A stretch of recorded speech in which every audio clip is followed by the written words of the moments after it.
This episode from the life of Sherlock Holmes will be transmitted to our men and women overseas by shortwave and through the worldwide facilities of the Armed Forces Radio Service. Petri Wine brings you Battle Rathbone and Nigel Bruce in the new adventures of Sherlock Holmes.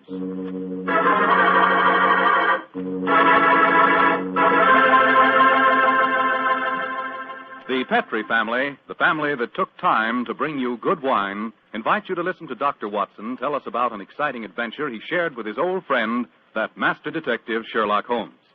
And so while you're getting comfortable, I'd like to tell you about an old American custom. The custom of serving a glass of sherry wine before dinner. Petri, California sherry. You know, Petri sherry is to a good meal what the overture is to a good musical comedy or an opera. Before you sit down at the dinner table, just pour yourself a little glass of Petri sherry and sip it slowly. Look at that beautiful amber color. Smell the fragrance of those sun-ripened grapes. And taste that fine sherry flavor. You'll agree with me, I'm sure, that Petri sherry is the best beginning a good meal ever had. And say, if you happen to like your sherry dry, as I do, you'll really like Petri pale dry sherry. Believe me, you can't go wrong with any wine that bears the name Petri, the proudest name in the history of American wines.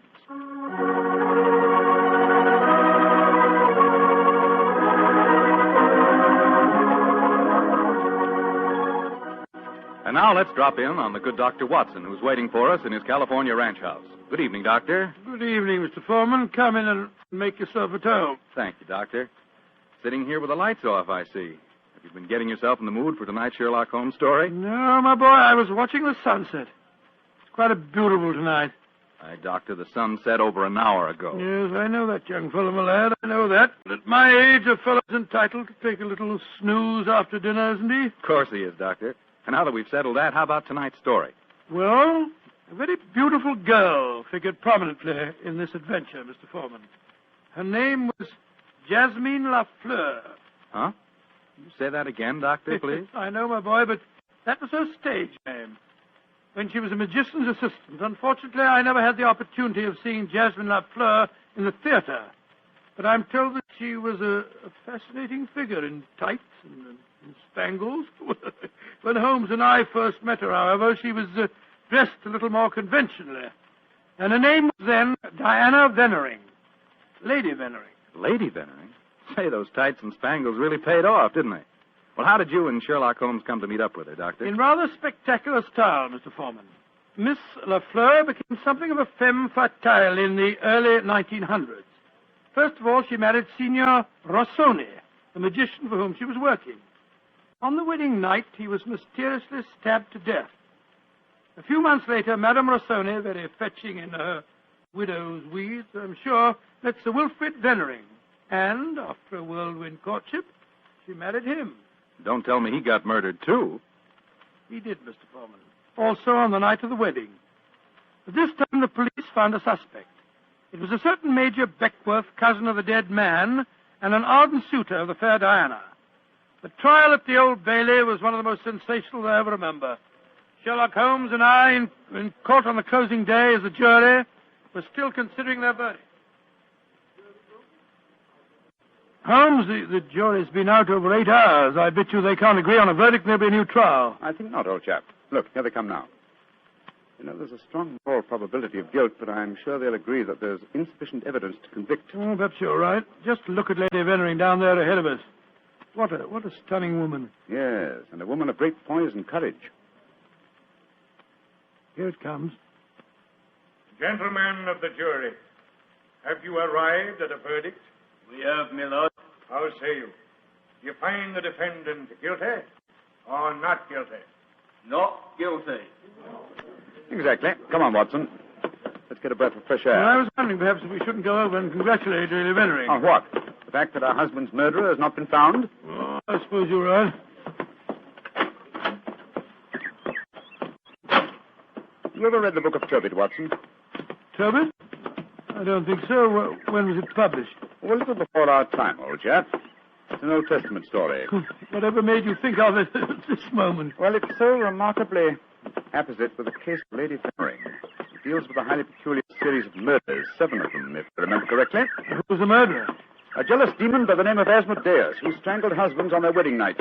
Well, judging by the verdict just now, Major Beckworth isn't the Asmodeus, or whatever you call him in this case.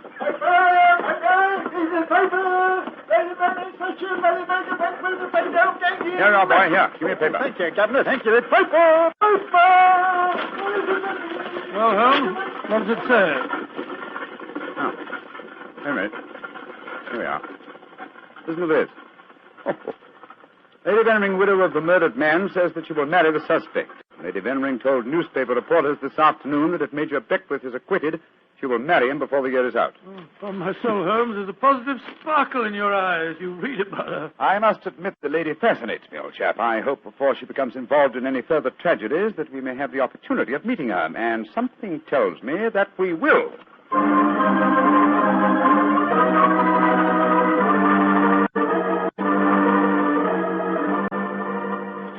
The Sunday papers are certainly having a field day over the Veneering case, Holmes. Did you read them? No, I didn't, Watson. There's a complete life history of Lady Veneering in one of them with photographs. It's rather interesting. Really? What are you doing over there, Holmes? Looking out of the window. Ah, yes. You expecting anybody home? No, come over here, old fellow.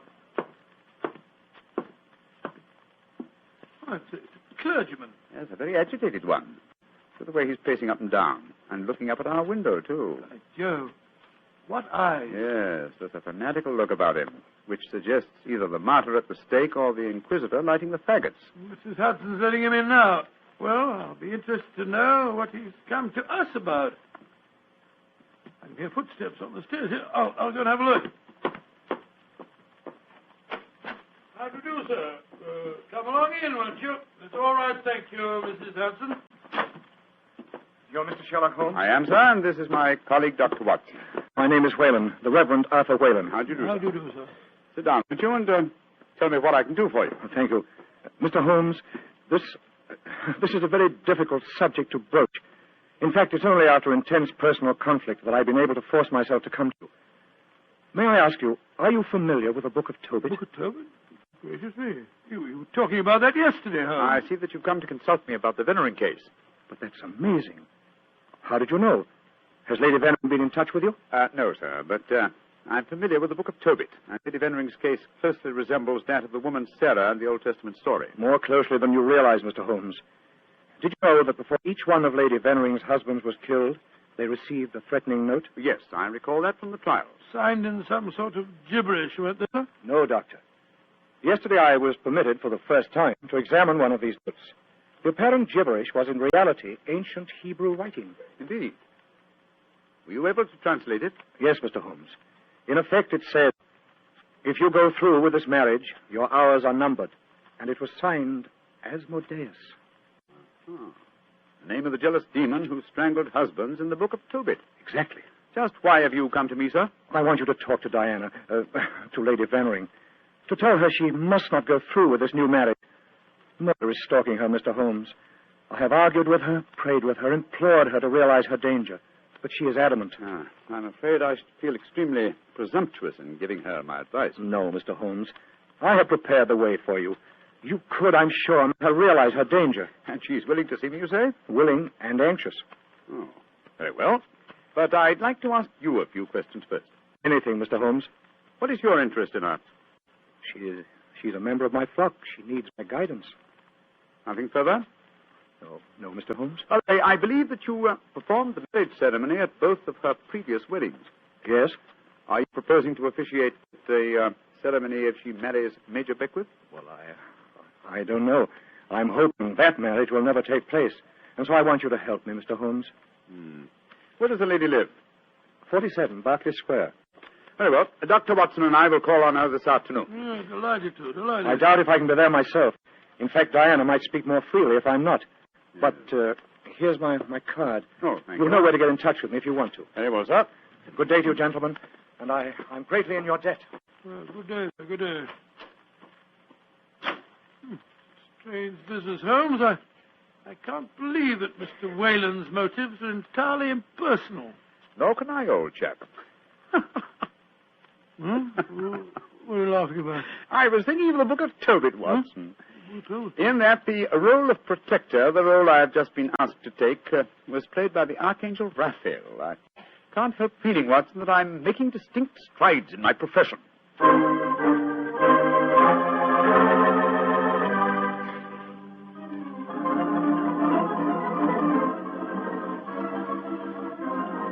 Mr. Sherlock Holmes. I'm so glad to meet you. How do you do, Lady Vennering? May I introduce my old friend, Dr. Watson? How are you, Dr. Watson? I'm awfully glad to meet you, Lady Vennering.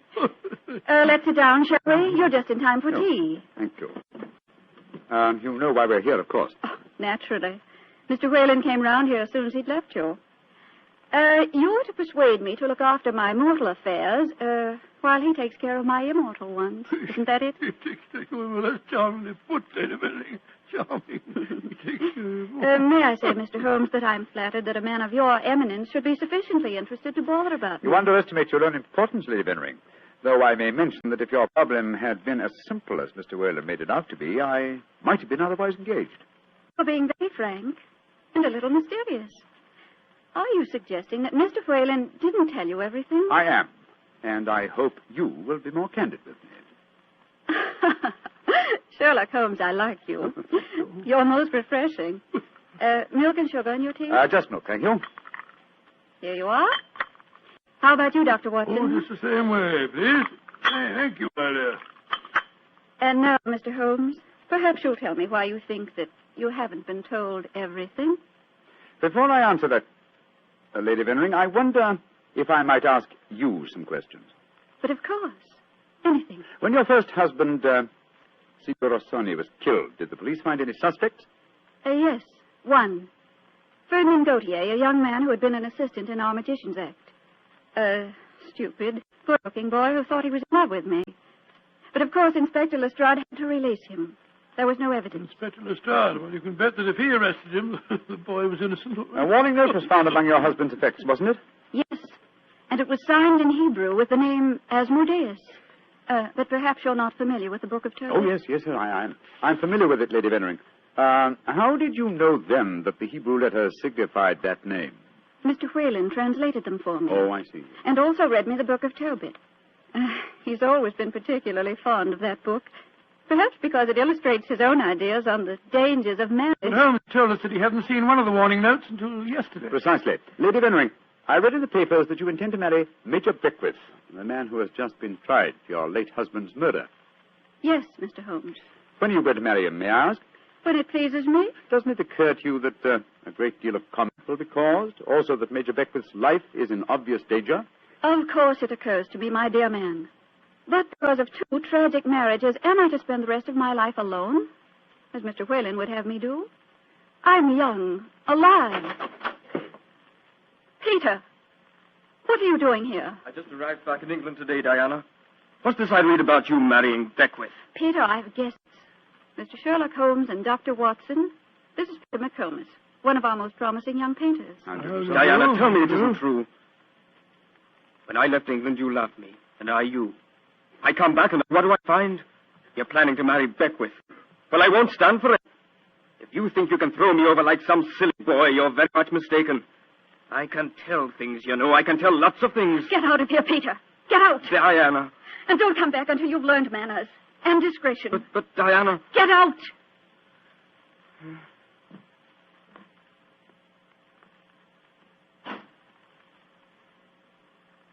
I'm sorry, gentlemen. Were there any more questions you wanted to ask me, Mr. Holmes? One, Lady Vennering. Where is your fiancé, Major Beckwith? He's upstairs. I'm letting him stay here until the scandal of the trial has died down. I must see him at once. At once? Why, Holmes? He's in no danger until the marriage takes place? The marriage has taken place, Watson, unless I'm very much mistaken. What makes you think so, Mr. Holmes? You're much too discreet and intelligent, Lady Vennering, to let him stay here in your house unless you were already married. We were married this morning. But we planned to keep the fact a secret for a few months until the scandal had died down. May I talk to him, please? Of course. I'll ring for the butler and ask him to come down. May I ask, madam, who married you? The Reverend Arthur Whalen, of course. Oh, and all the time he talked to us today, he knew perfectly well this marriage had taken place. He must have just come from it.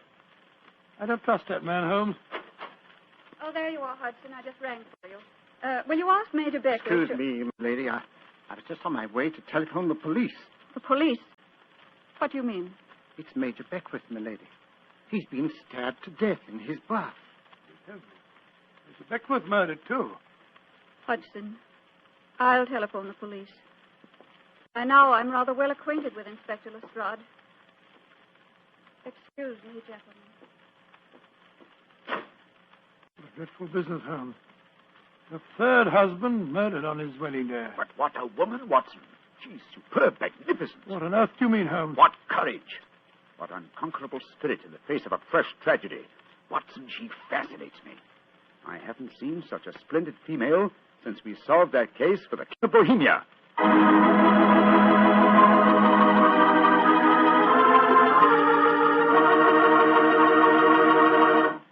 Dr. Watson's story will continue in just a few seconds. Time enough to remind you that the easiest way to make good food taste better is to serve that good food with a swell Petri wine. And there are two Petri wines in particular just made to go with food. Petri California Sauterne, a delicate white wine with a subtle flavor that's perfect with chicken and fish. And Petri California Burgundy, a hearty, rich red wine that's out of this world with any meat or meat dish. So if you want to know just how good a cook you are, serve your good food with Petri wine made to go with it. A Petri Burgundy or a Petri Sauterne. Two swell Petri mealtime wines.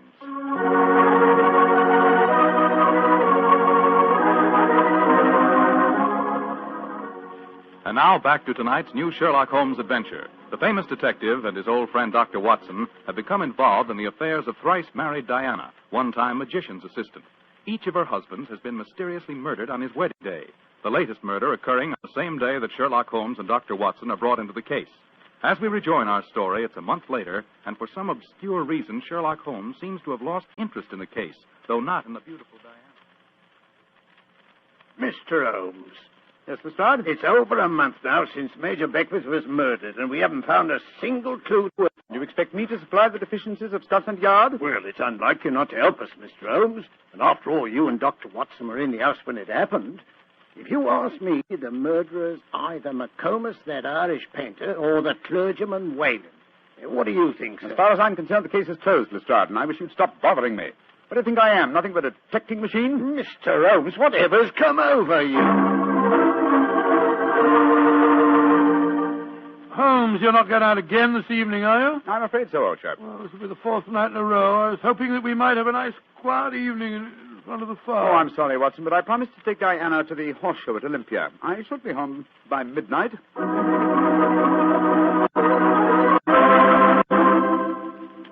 Mr. Holmes. Yes, Mr. Whalen? You're seeing altogether too much of Diana. She seems to be completely under your spell. But you introduced me to her in the first place, with the request that I keep an eye on her. I made a great mistake.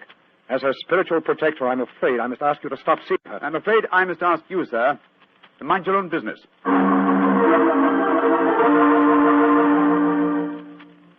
I say, Holmes, have you seen in the paper that violinist, Isaiah, is playing at the Albert Hall tonight? No, I haven't looked at the paper today. Oh, I thought perhaps that we might go along and see Oh, I'm him afraid together. I can't, old chap. No, I'm taking Diana to the French Maid at Delius Theatre. I hear it's a charming musical comedy.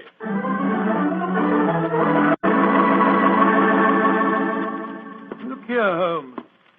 We've been friends for a good many years now. Very true, old fellow. And I think I'm entitled to speak to you straight from the shoulder. Of course you are, Watson. Very well, then. This Diana Beckworth. Oh. Yes, it's your own business, I suppose, but I can't bear to see her making such a fool of you. You've neglected your work entirely since you met her. You get about as though you were a young fellow of 20. What's come over you, Holmes? Stop pacing about, old chap, will you, and sit down. In fact, it might be a good idea if you fortified yourself with a nip of brandy from the Tantalus there. What I'm about to tell you may be something of a shock. Watson, Diana and I are getting married tomorrow. What did you say, Holmes? I'm getting married tomorrow. But, you're insane. Oh, that's not very flattering, Watson. Anyway, I don't see why you should be so surprised. You yourself married and left Baker Street once, didn't you? For you, Holmes, a confirmed woman Oh, hater. no, my dear Watson. No, indeed, no. You will remember in our adventure that you titled A Scandal in Bohemia, I met a lady that I have often referred to as, the woman. You mean Irene Adler, but she was a criminal. Exactly, and yet Diana has the same magnificent characteristics. keen intelligence, courage, and unconquerable spirit. But Holmes, 3 of her husbands murdered on their wedding nights. You're proposing to be the 4th. Oh, rubbish, my dear fellow. Because tragedy has attended her previous marriages, is she to go through life alone? Holmes, you really mean it, don't you? Of course I do. I think I will have a nip of brandy. Oh, don't take it so badly, old fellow. We'll continue to see a lot of each other. Diana's very fond of you, you know. Oh, well, I'm glad. Who's going to perform the ceremony? Not the Reverend Mr. Whalen? Oh, no. We decided, in view of Diana's previous marriages, that he might prove to be a trifle, unlucky. A clergyman named Vernet will officiate. Whalen, of course, insists on being present just the same. What time is the wedding tomorrow? 2 o'clock, old fellow. Oh, I should have mentioned this before. I hope your cutaway coat and top hat are in a good state of preservation. You'll be a pretty prominent figure at the ceremony, you know. You mean that... Well, I mean that if Sherlock Holmes gets married, who else could be his best man but his old friend, Dr. Watson? It's elementary, my dear fellow, elementary.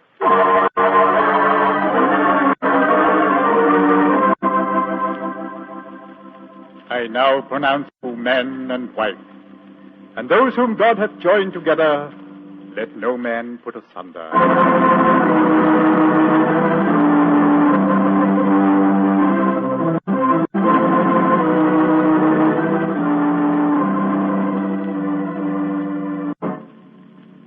Diana, I'm going to claim the privilege of the best man and give you a kiss. Of course you shall, Doctor.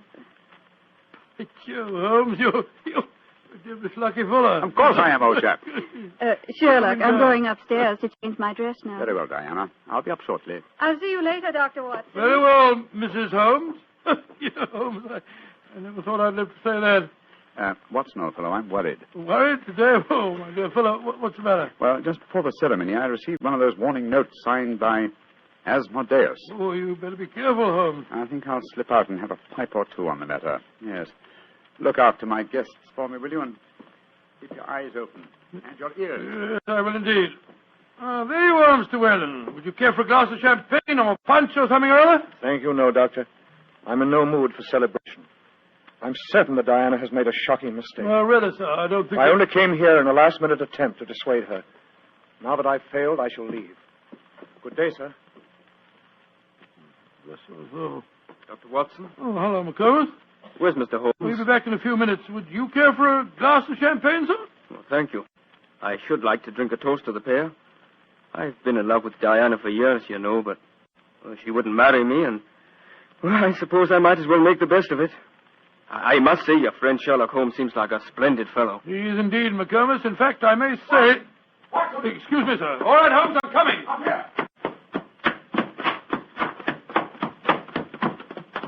What else the matter, Holmes? Follow me. Lock the door behind you. Allow me to introduce you to the demon Asmodeus, Watson. Unfortunately, at the moment, she's in a faint. Good Lord. It's Diana. Exactly. Always an impetuous woman, she made the mistake of trying to stab me with that knife. So I bent over to strap up a suitcase. She didn't allow for the wall mirror in which I was watching her. You mean you suspected her all along? Of course I did, old fellow. The problem was to find the proof. I first suspected her when I knew that she had been a magician's assistant.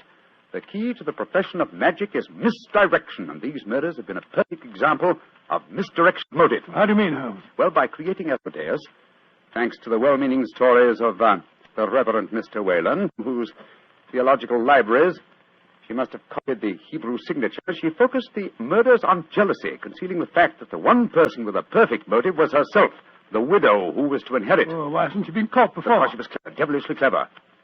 She left no clues except an indirect one that I had once spotted, that the likeliest person to be able to approach a bridegroom unsuspected and stab him is his bride. And now I wish you'd see if you can revive her, old fellow. When the police get here, I should like Mrs. Holmes to be in full possession of all her faculties.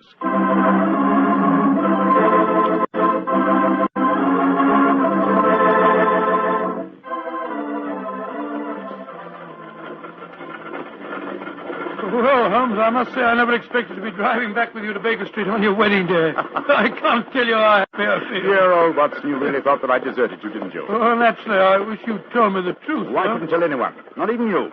If the faintest shadow of suspicion had entered her mind, I'd never have caught her. Well, it seems to me you paid a pretty high price, Holmes. You told me you made a will in her favor. Supposing something happens to you before her trial, she'd get the money, you know. Oh, the will? Oh, no, that was worthless. I told Diana that it was a holographic will and perfectly valid. Well, what on earth is a holographic? A will drawn up in one's own handwriting on a piece of perfectly plain paper. Such a document is quite legal, but I drew mine up on a paper with a letterhead. That made it invalid. Oh, I see, but the fact remains that you are married, Holmes. I really fooled you completely, didn't I, Watson? Didn't the name of the clergyman who married us suggest anything to you? The Reverend Vernet? No, and why not should it? Well, Vernet was a French painter of some note. He also happens to have been a great uncle of mine, and, Mycroft's. You mean that your brother Mycroft was a clergyman? I mean that Mycroft was disguised as a clergyman. And a very convincing job he did, too. A more satisfactory clergyman than the Reverend Mr. Whalen, no doubt, whose possible complicity may compel him to answer some very awkward questions. Then you're not married. Well, upon my soul, Holmes, I don't know what to say. Then I suggest that you say nothing, my dear chap. Let's just sit back quietly, as two good friends can, and brood about the mutability of human affairs.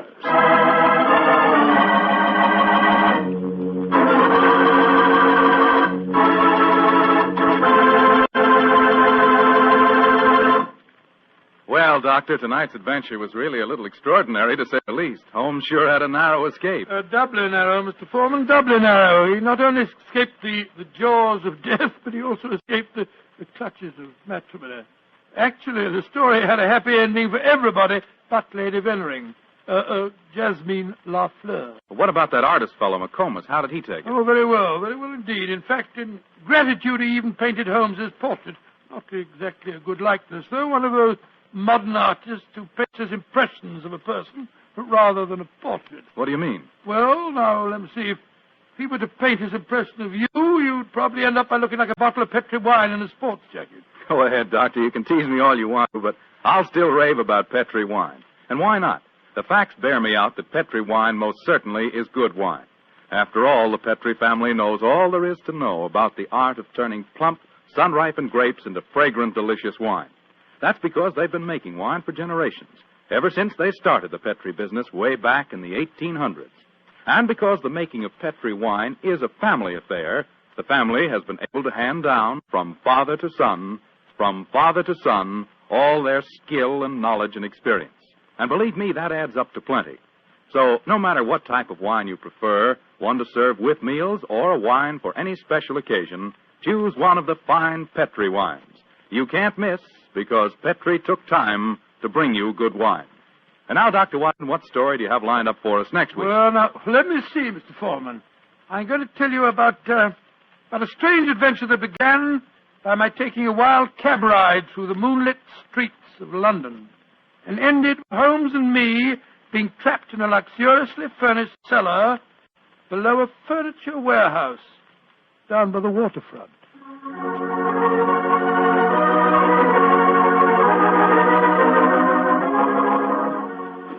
Tonight's Sherlock Holmes adventure is written by Dennis Green and Anthony Boucher and is based on an incident in the Sir Arthur Conan Doyle story, The Adventure of Shoscombe Old Place. Mr. Rathbone appears through the courtesy of Metro-Goldwyn-Mayer and Mr. Bruce through the courtesy of Universal Pictures, where they are now starring in the Sherlock Holmes series. The Petri Wine Company of San Francisco, California, invites you to tune in again next week, same time, same station. Oh, the Petri family took the time to bring you such good wine. So when you eat and when you cook, remember Petri wine. To make good food taste better, remember... Petri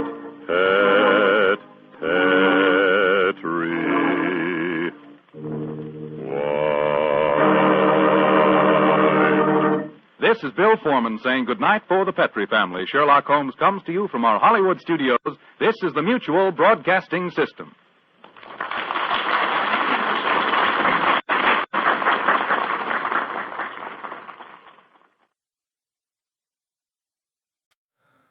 This world is endless, so wide, so far, but somehow I'm still lost in you.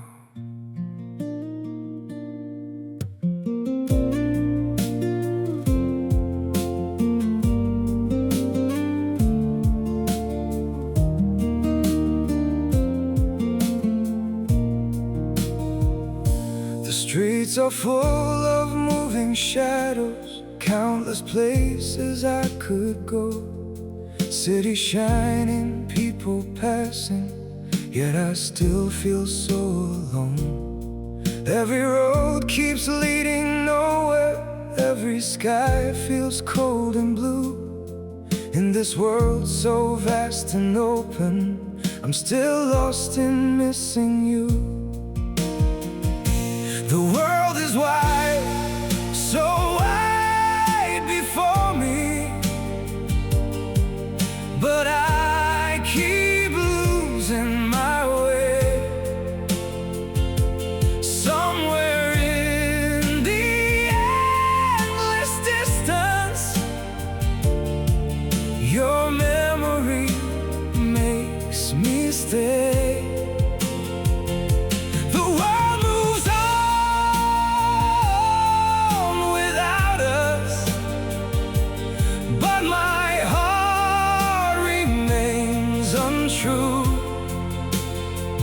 For no matter where these feet may wander, I'm still lost in missing you. I have tried to outrun silence, tried to leave your ghost behind, but your name still echoes softly through the corners of my mind. The world is wide, so wide before me, but I keep losing my way.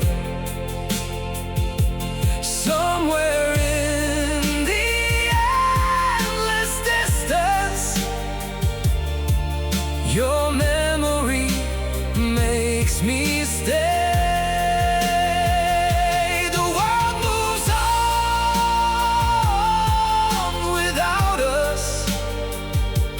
But my heart remains untrue. For no matter where these feet may wander, I'm still lost in missing you. Maybe someday I'll stop searching for your face in every crowd, but until that day, this broken heart will keep calling your name out. The world is wide, so wide before me, but I keep losing my way. Somewhere in the endless distance, your memory makes me stay. The world moves on without us, but my heart remains untrue. For no matter where these feet may wander, I'm still lost in missing